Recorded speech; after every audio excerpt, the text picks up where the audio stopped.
First Corinthians, it's very, very relevant stuff, once again. A lot of our commentators like to use the word relevant in regards to this book. So they use the word relevant over and over and over again. And we're going to try to make this book relevant to you. Have some application for you.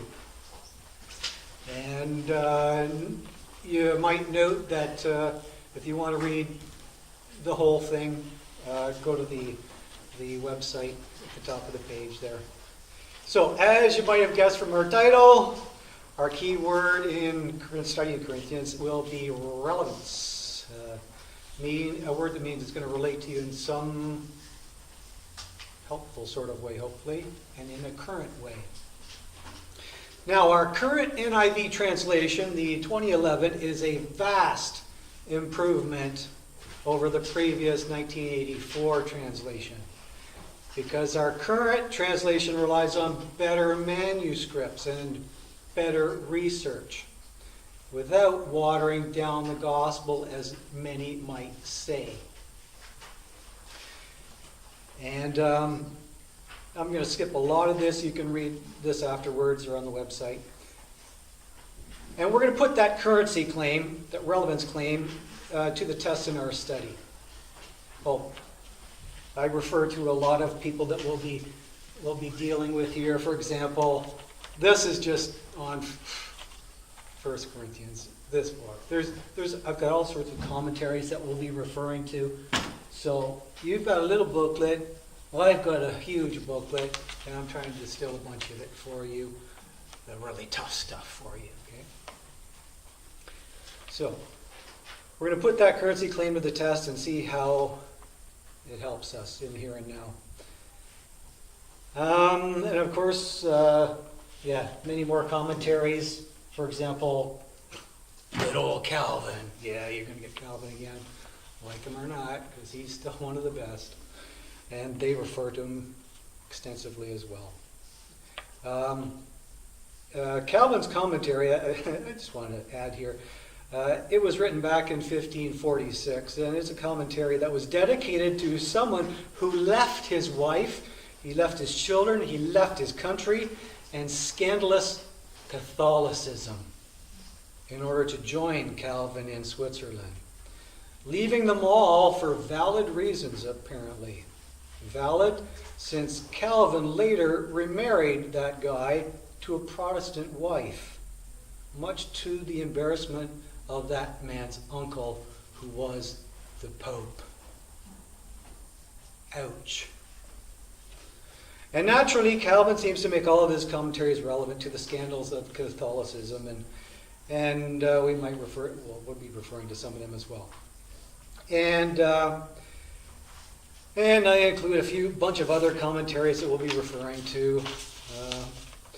But you can check on the hyperlinks to get to those commentaries as well if you go to that website. And what we'll be looking at, for the most part, is a commentary by Zuntz, Gunther Zuntz. Whoa, what a name. A German who was very groundbreaking back in the 1930s. And so he had this fantastic commentary that he presented, and everybody is piggybacking on him for the most part, because he was the first to analyze a manuscript that had just been discovered then. The earliest manuscript going. And some people say that this manuscript was written in 100 AD.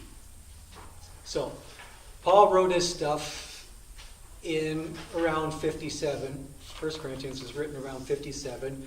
And this guy may have copied off of Paul in 100 AD, just 40, 50 years later. So it's very, very early and probably very, very accurate, the most accurate. And we'll be backing that up. A lot of the people say this is probably the most accurate manuscript, and that is a manuscript that the older NIV did not follow, but our newer NIV does follow for the most part. And it's called, that early manuscript is called P46. The P stands for papyrus. And papyrus is basically reeds. Yes, reeds that were grown in Egypt and they were turned into paper. Reeds that are the color of graham crackers right now. We're going to get into these next week. Yeah, goody. Crackers is going to be a funny word that we're going to be using in a sense as well, because I'm saying crackers could refer to Christians or could be referring to people who pretend to be Christians. We're going to be using the word crackers in a general sense. Now, that manuscript is currently in Ireland, and the other half of it is in Michigan, which isn't too far away. And I talk about that a little bit more too. Anyways, Zuntz says these manuscripts are of enormous worth. Yes, they are. He's submitting that this manuscript is vastly superior to those Byzantine manuscripts, which we get our King James Version from. In fact, he submits that P46 is the only existing manuscript that is correct in at least one instance. And I heard that instance mentioned today. 1 Corinthians 8, verse 3. I heard that reference today by Ellen. All right. And though admittedly this Alexandrian manuscript also contains numerous blunders, particularly when it is discussing Hebrews. Whatever. However, most of the commentators say this is a fantastic manuscript. And it's however, Zuntz also says that these manuscripts should be considered, the King James manuscript should be considered more as rhapsodies than codices, and he's not too impressed with it. And he says those people who are King James only nuts are well, he's not impressed with them at all. It says they're slaves to Byzantine tradition and are accomplices in contamination of the word. Well, and he's not alone in that criticism. There are King James only churches in London. Not just back in the 30s, there continue to be King James only churches in London. And there are a couple of King James nuts, street preachers who are Pastor Jude and I do not hold a lot of respect for. You may see them driving around and yelling in the street corner now and again. But I'm not going to get too involved in that. So let's go to some history then.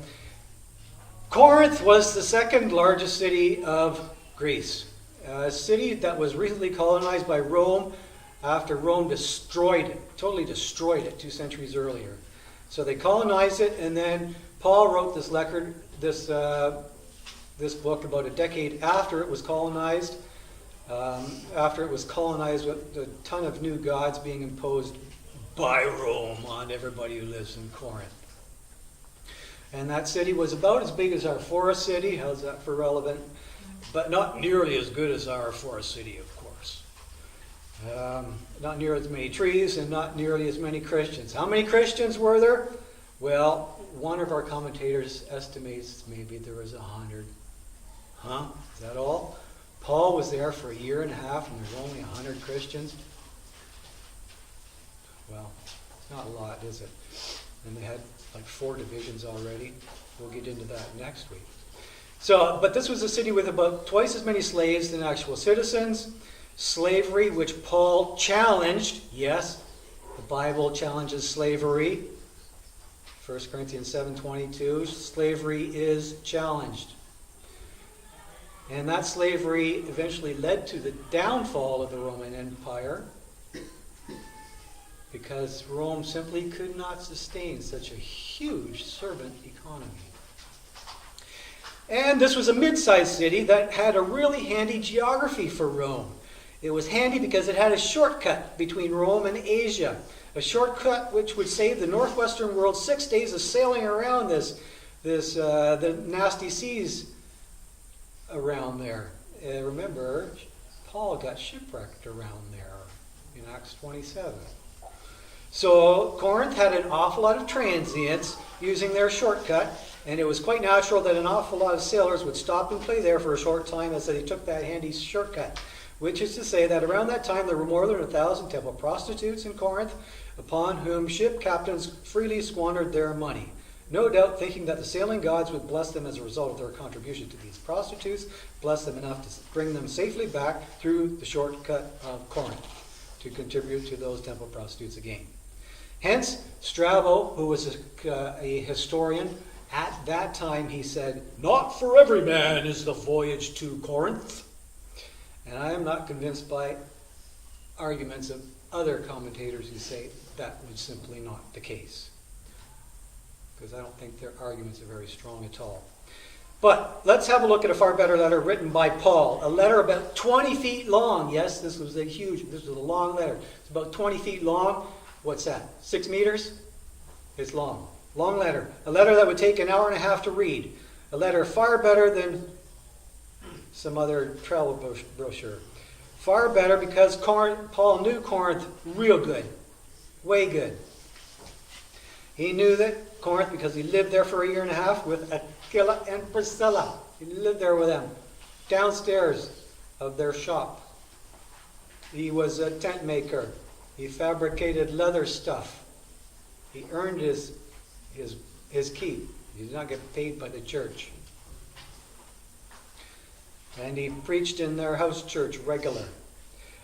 But this was a letter written to Corinth 5 years after his first visit, after he left.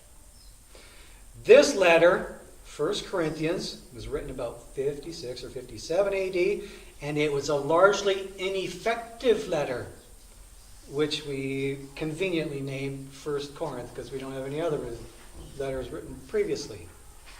And so it was named 1 Corinth, even though there was a letter written to Corinth sometime before this misnamed letter.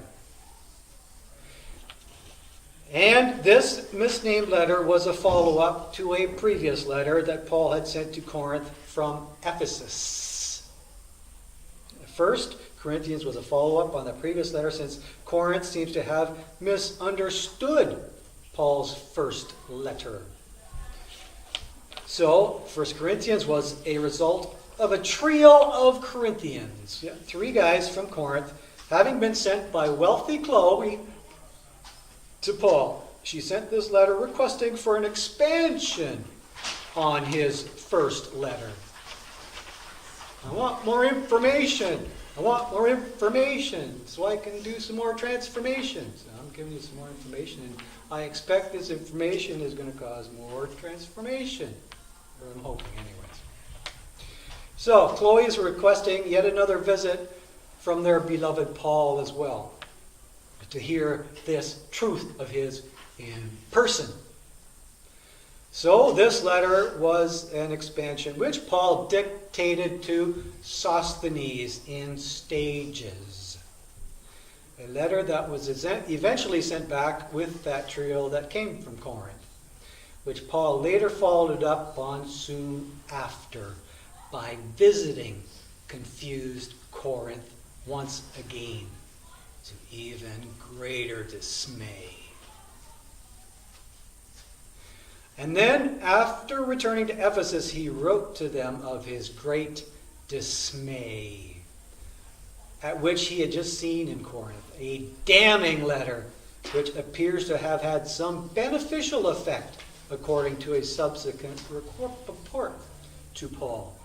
A damning letter which might even be helpful to good old London if we had it. After which Paul wrote yet another letter to Corinth. He wrote of his great delight that his painful letter had some beneficial effect on Corinth. And that letter is commonly called 2 Corinthians. Another letter that he wrote in stages, or it might be a compilation of 2 letters. And 2 Corinthians was yet another relevant letter from Paul, was yet another God-breathed letter from Paul, which is not to say that those missing letters were not God-breathed. However, it appears that those 2 missing letters were clearly unnecessary to equip us for every good work. Nor do we lack any spiritual gift, even if we are missing those 2 letters. Yet don't be surprised in the least if those missing letters do show up in the near future. This is something Gunther Zuntz mentioned. He said, they may be unearthed any day, but be very, very afraid if those letters do show up. Afraid, since then you too will have even less excuse to be equipped for every good work, and your judgment will be far, far greater. But more so, because then you just might expect the end to come very shortly for you, just as the end came for those kooky Colossians, just a few years after receiving their painful letter from Paul. Do you remember the earthquake they experienced? That could quite well happen to us then too. And after that painful letter to the Corinthians, they too saw a very serious earthquake 20 years later. And so, not something to look forward to. So it would be in your best interest to not think of this as an ineffective teaching from Paul. So beware of what Paul says in Corinthians again. It is very, very relevant in our time and place. Hey, Father, thank you for bringing Corinthians to us, for providing everything we need in Corinthians and the remainder of your word.